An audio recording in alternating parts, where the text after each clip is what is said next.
जय Hind junior high school येथे अपूर्व विज्ञान मेळावा 170हून अधिक विद्यार्थ्यांनी नोंदविला सहभाग।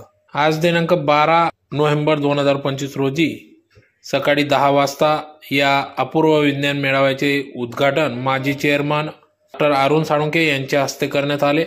तर प्रसंगी या ठिकाणी चेअरमन विजय पाटील, चंद्रशेखर पाटील, संचालक अविनाश देवरे, संचालक तथा उद्घाटक म्हणून माजी चेअरमन डॉ. अरुण साळुंखे, संचालक श्रीमती भारती भामरे, नितीन काकडे, विश्वेश्वर देवरे, शरद बच्चाव, विजय बोरसे, मोहन मोरे, ॲडव्होकेट राजन पाटील, श्रीमती नीलिमा पाटील, निलेश पाटील, प्रमोद पाटील, भूषण सावंत, प्राचार्य बी निकम, व्ही गवडे, शालेय शिक्षण समितीचे अध्यक्ष नितीनजी काकडे, पर्यवेक्षिका एम खरे, व्ही टिंगडे, प्राचार्य डी सुरेंशी, उपप्राचार्य व्ही गवडे, मुख्याध्यापक डी निकम आदी मान्यवरांच्या उपस्थितीत या ठिकाणी या अपूर्व विज्ञान मेळाव्याचे उद्घाटन करण्यात आले। तर प्रसंगी या ठिकाणी उपमुख्याध्यापक व्ही गवडे, कार्यक्रमाप्रसंगी पर्यवेक्षिका सौ एम पिंपळीस्कर, श्रीमती व्ही टिंगडे, श्रीमती अनिता पाटील आदी उपस्थित होते। यासह या ठिकाणी मेळाव्याचे प्रमुख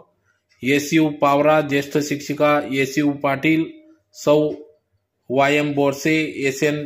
पाटील, डी.एस. सुरेंशी, ममता पाटील आदी शिक्षक, शिक्षकेतर कर्मचारी, विद्यार्थी वर्ग या ठिकाणी मोठ्या संख्येने उपस्थित होते। तर या मेळाव्यात एकूण 170हून अधिक विद्यार्थ्यांनी या ठिकाणी या अपूर्व विज्ञान मेळाव्यात सहभाग नोंदविला व उपकरणे या ठिकाणी सादर केले।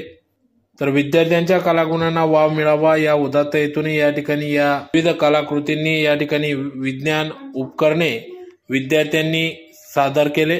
5वी ते 10वीच्या विद्यार्थ्यांनी या ठिकाणी अतिशय उत्तम प्रकारे उपकरणे या ठिकाणी सादर केली होती। तर यातून विद्यार्थ्यांना प्रथम, द्वितीय, तृतीय असे बक्षीस देखील वितरण होणार असून झाडे लावा झाडे जगवा, सोलरवर चालणारी उपकरणे, पर्यावरण आधारित कचरा व्यवस्थापन अशी उपकरणे अतिशय उत्तम प्रकारे विद्यार्थ्यांनी या ठिकाणी सादर केले।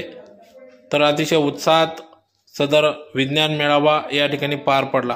कार्यक्रमाचे अध्यक्ष त्याच पद्धतीने आजचे सन्माननीय अतिथी डॉक्टर नितीनजी काकडे सर या सर्वांचं स्वागत करतो। त्याच पद्धतीने आपल्या शाळेचे प्राचार्य, पर्यवेक्षिका, ज्येष्ठ शिक्षिका तसेच विज्ञान शिक्षक शिक्षिका आणि सायन्स क्लबचे विद्यार्थी आणि ज्या विद्यार्थ्यांच्या मदतीने आपण आजचा कार्यक्रम सुंदर करीत आहोत त्या सर्व बालवैज्ञानिकांचं मी या ठिकाणी स्वागत करतो। विद्यार्थी मित्रांनो, आपण जय हिंदच्या प्रांगणामध्ये विविध कार्यक्रम सादर करताना आपण बघतो। अपूर्व विज्ञान मेळावा म्हणजे नेमकं काय? अपूर्व या शब्दाचा प्रत्यक्षात अर्थ जर बघितला युनिक असा अर्थ त्याचा होतो। तर विद्यार्थी मित्रांनो, एक डॉक्टर सॅगन असं म्हणतात की science is not the study of body, it's way of thinking. तर विज्ञानामुळे आपल्याला आपल्या जीवनाला चालना मिळत असते। आपण शाळेमध्ये विद्यार्थ्यांच्या मदतीने त्यांच्या विचारांचं विकसन होण्यासाठी आपण या ठिकाणी विज्ञान प्रदर्शन भरवत असतो।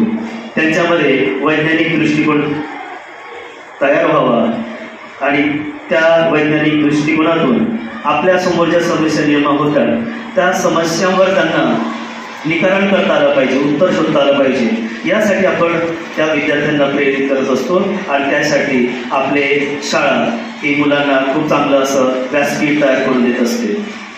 आज या ठिकाणी जवळपास 170च्या आसपास प्रात्यक्षिक उपकरणं या ठिकाणी आलेले आहेत, प्रोजेक्ट आलेले आहेत। यासाठी विद्यार्थी दिवाळीच्या अगोदरपासून आणि आतापर्यंत अहोरात्र अशी मेहनत केलेली आहे। एक तालुका स्तरावर मोठं विज्ञान प्रदर्शन वाटेल असे मोठं विज्ञान प्रदर्शन आपल्या विद्यार्थ्यांनी स्वयंप्रेरणेने शिक्षकांच्या मदतीने, मार्गदर्शक शिक्षकांच्या मदतीने या ठिकाणी तयार केलेलं आहे। तर या ठिकाणी मी आपल्या जय हिंद शैक्षणिक ट्रस्टच्या सर्व मान्यवरांचं, मार्गदर्शकांचं या ठिकाणी आभार मानून आजचं प्रदर्शन आपण सर्वांनी बघावं अशी मी आपणास विनंती करतो आणि माझे 2 शब्द। त्यांचा प्रयत्नही खूप चांगला आहे। तसेच त्यांना प्रत्येक वेळेला शिक्षक, शिक्षिका जे मदत करत असतात त्या मदतीने ते हळूहळू पुढे जातात. या सर्व बालवैज्ञानिकांना माझ्या शुभेच्छा.